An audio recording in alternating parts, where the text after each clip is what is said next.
കേരളത്തിലെ എറണാകുളം ജില്ലയിൽ ആലുവ താലൂക്കിൽ ശ്രീമൂലനഗരം ഗ്രാമപഞ്ചായത്തിൽ വെള്ളാരപ്പള്ളി ഗ്രാമത്തിൽ പെരിയാറിന്റെ വടക്കേക്കരയിൽ സ്ഥിതി ചെയ്യുന്ന ക്ഷേത്രമാണ് തിരുവൈരാണിക്കുളം മഹാദേവ ക്ഷേത്രം. ശിവനും പാർവതിയുമാണ് ഈ ക്ഷേത്രത്തിലെ പ്രധാന പ്രതിഷ്ഠകൾ. ശിവനെ കിഴക്കു ഭാഗത്തേക്കും ശ്രീ പാർവതിയെ പടിഞ്ഞാറ് ഭാഗത്തേക്കും ദർശനമായി ഒരേ കോവിലിൽ പ്രതിഷ്ഠിച്ചിരിക്കുന്നു. ഉപദേവതകളായി ഗണപതി, അയ്യപ്പൻ, മഹാവിഷ്ണു, സതീദേവി, ഭദ്രകാളി, നാഗദൈവങ്ങൾ എന്നിവർക്കും ഇവിടെ പ്രതിഷ്ഠകളുണ്ട്. ധനുമാസത്തിൽ തിരുവാതിര നാൾ മുതൽ 12 ദിവസം മാത്രമേ ശ്രീ പാർവതിയുടെ നട തുറക്കുകയുള്ളൂ. അതുകൊണ്ട് തന്നെ ഈ ദിവസങ്ങളിൽ ഭക്തജന തിരക്ക് കൂടുതലാണ്. ഭക്തജനങ്ങളിൽ നല്ലൊരു ഭാഗവും സ്ത്രീകളാണ്.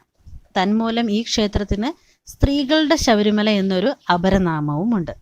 ശിവന് കുംഭമാസത്തിൽ തിരുവാതിര ആറാട്ടായി 8 ദിവസത്തെ ഉത്സവമുണ്ട്. ഇവ കൂടാതെ ശിവരാത്രി, നവരാത്രി, മണ്ഡലകാലം തുടങ്ങിയവയും ഇവിടെ വിശേഷമാണ്. അകവൂർ, വെടിയൂർ, വെൺമണി എന്നീ 3 ഇല്ലക്കാർ ചേർന്ന ഒരു ട്രസ്റ്റാണ് ക്ഷേത്രഭരണം നടത്തുന്നത്. ട്രസ്റ്റിനു കീഴിൽ നിരവധി പ്രവർത്തനങ്ങൾ നടന്നു വരുന്നുണ്ട്. ദേവി തന്നെ പണ്ട് തിരുവൈരാണിക്കുളത്തപ്പന് നിവേദ്യങ്ങൾ ഒരുക്കിയിരുന്നു അത്രേ. പക്ഷെ തിടപ്പള്ളിയിൽ ആ സമയത്ത് ആരും കടക്കാനോ അവിടേക്ക് നോക്കാനോ പാടില്ലെന്നും വിലക്കുണ്ടായിരുന്നു.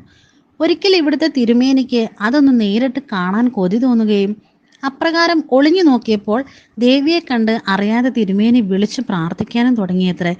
ഇനി ഇവിടെ നിൽക്കില്ലെന്ന് പറഞ്ഞ് ദേവി പോകാൻ ഒരുങ്ങിയപ്പോൾ പരവശനായ ആ ബ്രാഹ്മണൻ ചെയ്തു പോയ തെറ്റ് പൊറുക്കാനും അവിടം വിട്ടു പോകരുതെന്നും മനം ഉരുകി കേണപേക്ഷിച്ചു.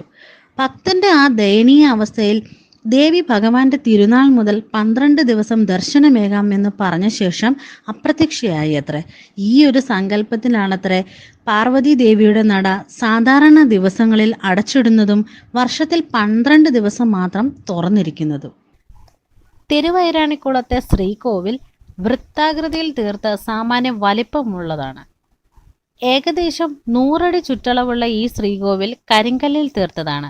ഒറ്റ നിലയേ ഇതിനുള്ളൂ. അത് ചെമ്പ് മേഞ്ഞിട്ടുണ്ട്. മുകളിൽ സ്വർണ്ണ താഴികക്കുടം ശോഭിച്ചു നിൽക്കുന്നു.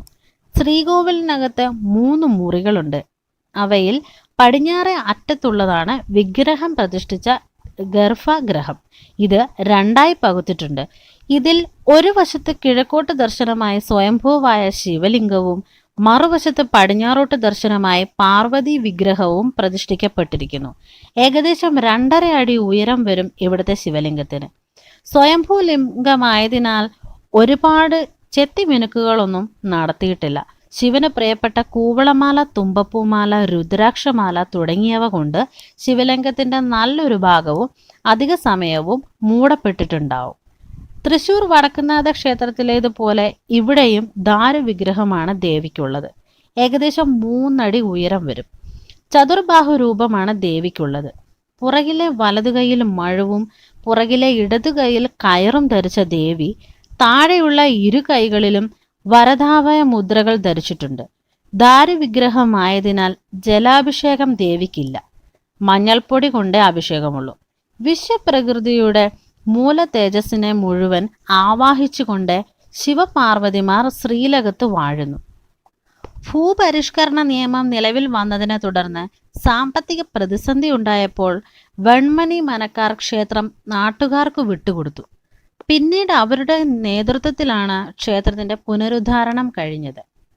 ക്ഷേത്ര പുനരുദ്ധാരണം നാടിന്റെ അഭിവൃദ്ധിക്ക് അനിവാര്യമാണെന്ന് ദേവപ്രശ്നത്തിൽ കണ്ടതുമൂലമായിരുന്നു നവീകരണം. തിരുവൈരാണിക്കുളം ട്രസ്റ്റിന്റെ വകയായി മാത്രം 25 ലക്ഷം രൂപ സംഭാവനയായി ലഭിച്ചു. 2013 മുതലുള്ള 6 വർഷക്കാലം നടതുറപ്പ് മഹോത്സവത്തോടനുബന്ധിച്ച് ഇതിനായി മാത്രം കൗണ്ടർ തുറക്കുന്ന പതിവും ഉണ്ടായിരുന്നു. 2018 അവസാനത്തോടെ ക്ഷേത്ര പുനരുദ്ധാരണം പൂർത്തിയാകുകയും 2019 ജൂൺ 6 ഇടവമാസത്തിലെ പുണർദം നാളിൽ ക്ഷേത്രത്തിന് പുനഃപ്രതിഷ്ഠ നടക്കുകയും ചെയ്തു.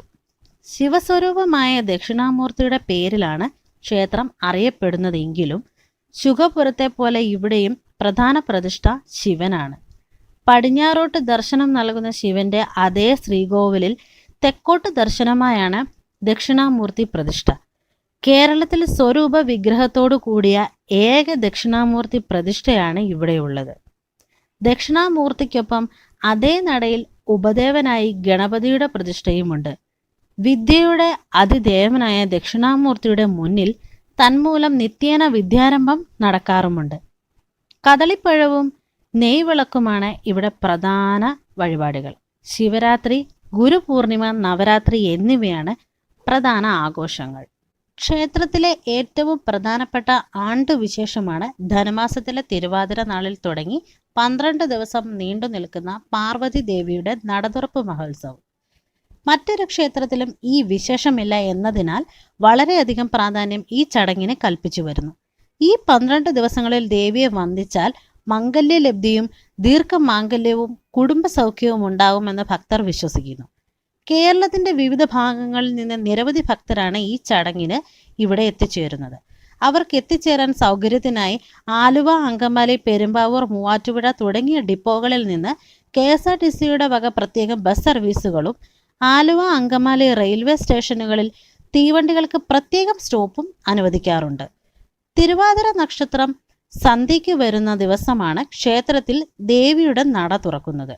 ഇതിനോടനുബന്ധിച്ച് അന്നേ ദിവസം വൈകിട്ട് 4 മണിക്ക് ശിവപാർവതിമാർക്ക് ചാർത്താനുള്ള തിരുവാഭരണങ്ങൾ വഹിച്ചുകൊണ്ടുള്ള ഘോഷയാത്ര 3 ഊരാള കുടുംബങ്ങളിൽ പ്രധാനപ്പെട്ടതായ അകവൂർ മനയിൽ നിന്ന് പുറപ്പെടുന്നു. അകവൂർ മനയുടെ കുലദൈവമായ ശ്രീരാമസ്വാമിയുടെ നടയിൽ പ്രത്യേക പൂജകൾ നടത്തിയ ശേഷം അകവൂർ മനയിലെ കാരണവർ ക്ഷേത്ര ഭാരവാഹികളിൽ തിരുവാഭരണങ്ങൾ കൈമാറുന്നതോടെയാണ് ഘോഷയാത്ര പുറപ്പെടുന്നത്. പ്രത്യേകം തീർത്ത രഥത്തിൽ തിരുവാഭരണങ്ങൾ പ്രതിഷ്ഠിച്ച ശേഷം വാദ്യമേളങ്ങളുടെയും മുത്തുക്കുടകളുടെയും താലപ്പൊലിയുടെയും അകമ്പടിയോടെ പുറപ്പെടുന്ന ഘോഷയാത്രയ്ക്ക് വഴിയിൽ എല്ലായിടത്തു നിന്നും സ്വീകരണം ലഭിക്കുന്നു. ഇതിനിടയിൽ മറ്റ് 2 ഊരാള കുടുംബക്കാരും ഇവിടെ എത്തിയിട്ടുമുണ്ടാകും. 8 മണിയാകും ഘോഷയാത്ര ക്ഷേത്രത്തിൽ എത്തിച്ചേരാൻ. ആ സമയത്ത് ദേവിയുടെ തോഴിയായ പുഷ്പിണി എന്ന സ്ഥാനം വഹിക്കുന്ന ഒരു മുതിർന്ന സ്ത്രീയും ഇവിടെ എത്തിച്ചേർന്നിട്ടുണ്ടാകും. 3 മനക്കാരും ക്ഷേത്രത്തിൽ എത്തിച്ചേർന്നോ എന്ന് പുഷ്പിണി 3 പ്രാവശ്യം ചോദിക്കുന്നു. എല്ലാവരും എത്തിച്ചേർന്നിട്ടുണ്ടെന്നറിഞ്ഞാൽ ക്ഷേത്രം മേൽശാന്തിയോട് ദേവിയുടെ നട തുറക്കാൻ പുഷ്പിണി ആവശ്യപ്പെടുകയും അതനുസരിച്ച് നട തുറക്കുകയും ചെയ്യുന്നു. ആ സമയം ക്ഷേത്രത്തിൽ പലയിടത്തു നിന്ന് ഉയർന്നു കേൾക്കുന്ന നാമജപവും സ്ത്രീ ഭക്തജനങ്ങളുടെ വായ്ക്കുരവയിടലും തുടരെയുള്ള കതിനവെടികളും മുഴങ്ങി കേൾക്കുന്നു. അതോടെ നടതുറപ്പ് മഹോത്സവത്തിന് തുടക്കമായി. അന്നേ ദിവസം രാത്രി ക്ഷേത്രത്തിൽ തിരുവാതിര കളിയും ഉണ്ടാകും. തുടർന്നുള്ള 12 ദിവസം ദേവിയെ കാണാൻ ഭക്തജന പ്രവാഹം ഉണ്ടാകുന്നു. അവർക്കായി നിരവധി സൗകര്യങ്ങൾ ക്ഷേത്രം ട്രസ്റ്റ് വക നടത്തി കൊടുക്കാറുണ്ട്. കുടിവെള്ളം, ഭക്ഷണം, വൈദ്യസഹായം തുടങ്ങിയ അവയിൽ പ്രധാനപ്പെട്ടതാണ്. ട്രസ്റ്റിനെ കൂടാതെ നിരവധി സർക്കാരേതര സംഘടനകളും ഈ സമയത്ത് മുന്നോട്ട് വരാറുണ്ട്. മഞ്ഞൾ, കുങ്കുമം തുടങ്ങി നിരവധി വസ്തുക്കൾ കൊണ്ട് ദേവിക്ക് പറനിറയ്ക്കുന്നത് ഈ സമയത്ത് അതിവിശേഷമാണ്. ഇവിടെ വന്ന് ഈ ദിവസങ്ങളിൽ ദേവിയെ തൊഴുതാൽ അഭീഷ്ടസിദ്ധി ഉണ്ടായതായി പലരും അനുഭവ സാക്ഷ്യമായി പറയാറുണ്ട്. തെക്കു ഭാഗത്തുകൂടെ ഒഴുകുന്ന പെരിയാറിന്റെ തീരത്തുനിന്ന് വരെ ഈ ദിവസങ്ങളിൽ ഭക്തജന പ്രവാഹം തുടങ്ങാറുണ്ട്. തിരുവൈരാണിക്കുളം കൂടാതെ സമീപത്തുള്ള ഇരവിപുരം ക്ഷേത്രത്തിലും ഇതേ സമയം വിശേഷാൽ പൂജകൾ നടക്കാറുണ്ട്.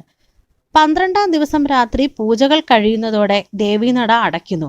നട തുറക്കുന്ന അവസരത്തിലേതുപോലെ തന്നെയാണ് ഇവിടെയും ചടങ്ങുകൾ. 3 മനക്കാരും എത്തിച്ചേർന്നു കഴിഞ്ഞാൽ പുഷ്പിണി വീണ്ടും രംഗത്തേക്ക് കടന്നു വരും. എല്ലാവരും ദർശനം നടത്തി കഴിഞ്ഞോ എന്ന് പുഷ്പിണി 3 തവണ ചോദിക്കുകയും ദർശനം നടത്തി കഴിഞ്ഞെന്ന് മറുപടി കിട്ടിയാൽ അവർ മേൽശാന്തിയോട് നടയടയ്ക്കാൻ ആവശ്യപ്പെടുകയും തുടർന്ന് നടയടയ്ക്കുകയും ചെയ്യുന്നു. അതോടെ 12 ദിവസത്തെ മഹോത്സവത്തിന് പരിസമാപ്തമാകുന്നു. പിന്നീട് 1 വർഷത്തെ കാത്തിരിപ്പാണ് അടുത്ത ഉത്സവത്തിന് വേണ്ടി.